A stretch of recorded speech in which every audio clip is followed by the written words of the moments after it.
हिंदू धर्म में भगवान गणेश को विद्या बुद्धि के प्रदाता, विघ्न विनाशक, मंगलकारी, सिद्धिदायक, सुख समृद्धि और यश कीर्ति देने वाले देवता माना गया है।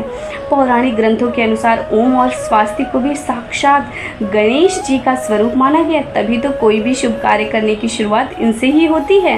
बोलो गणपति बप्पा मौर्य। गणेश चतुर्थी क्यों मनाई जाती है, तो आइए जानते हैं और साथ में जानते हैं महाराष्ट्र में क्यों और कैसे शुरू हुई गणेश चतुर्थी मनाने की परंपरा। आप सबको गणेश चतुर्थी की हार्दिक शुभकामनाएं। गणपति बप्पा मौर्य। हर साल गणेश चतुर्थी का त्यौहार देश में बड़े धूमधाम से मनाया जाता है। वैसे तो यह त्यौहार हर शहर में मनाते हैं, लेकिन महाराष्ट्र में इसे बड़े पैमाने पर मनाया जाता है। जिस तरह महाराष्ट्र के शहरों में गणपति के बड़े बड़े पंडाल लगाए जाते हैं, उनके दर्शन करने के लिए लाखों लोगों की भीड़ उमड़ती है, ऐसा किसी शहर में और देखने को नहीं मिलता। ऐसे तो गणेश चतुर्थी संपूर्ण हिंदू धर्म के लिए एक अति महत्वपूर्ण त्यौहार है, जिसे देश के हर कोने में हर्षोल्लास के साथ मनाया जाता है। यह हिंदू कैलेंडर के भाद्रपद के महीने में मनाया जाता है। लोग घर में गणेश जी की मूर्ति लाते हैं, उनका भव्य दर्शन पूजन करते हैं और फिर 10 दिन के बाद विसर्जित कर देते हैं। लेकिन कभी आपने ये गौर किया कि गणेश चतुर्थी महाराष्ट्र, गोवा और तेलंगाना जैसे शहरों में अधिक लोकप्रिय है। यहाँ गणेश जी के बड़े बड़े पंडाल लगाते हैं। हर एक घर में गणेश जी की प्रतिमा भव्य स्वागत करके लाई जाती है। पूरा मुंबई शहर गणेश चतुर्थी के रस में सरोकार रहता है। गणेश चतुर्थी का पर्व मुंबई और पुणे में एक सामाजिक त्यौहार के रूप में मनाया जाता है। इसे गणेश उत्सव भी कहते हैं, क्योंकि इस दिन भगवान गणेश जी का जन्म को त्यौहार के रूप में मनाते हैं और गणेश जी को गणपति बप्पा कहते हैं।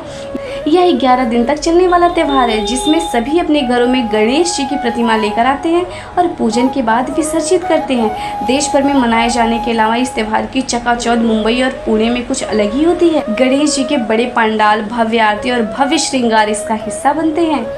पेशवा युग में मराठा साम्राज्य के संस्थापक छत्रपति शिवाजी महाराज के समय में महाराष्ट्र के हर गांव और हर घर में गणपति बप्पा की पूजा होती थी, क्योंकि गणेश जी पेशवा के कुल देवता थे। समय के साथ इनके साम्राज्य में गिरावट होने के साथ गणपति उत्सव में भी गिरावट होने लगी, लेकिन फिर आज़ादी के जंग लड़ने वाले लोकमान्य तिलक ने इस उत्सव को फिर से शुरू करने का प्रयास किया।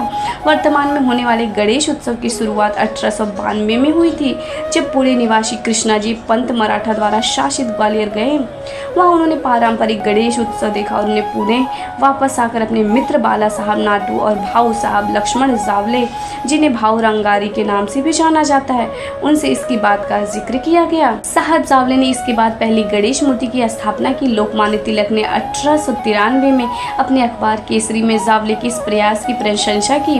अपने कार्यालय में गणेश जी की बड़ी मूर्ति की स्थापना के प्रयास के बाद यह पारंपरिक त्यौहार एक भव्य सुसज्जित सामाजिक त्यौहार बनता गया। तिलक ने पहली बार गणेश जी की सामाजिक तस्वीर और मूर्ति जनता में लगाई और 10वें दिन इन्हें नदियों में विसर्जित करने की परंपरा बनाई, जिसके बाद बड़े बड़े गणेश उत्सव हर जाति धर्म के लोगों में मिलकर भव्य मैदानों और पंडालों में होने लगे, जिससे सभी भारतीयों में एकता होने लगी, क्योंकि ब्रिटिश द्वारा इस तरह एक जगह एकत्रित होने पर प्रतिबंध था।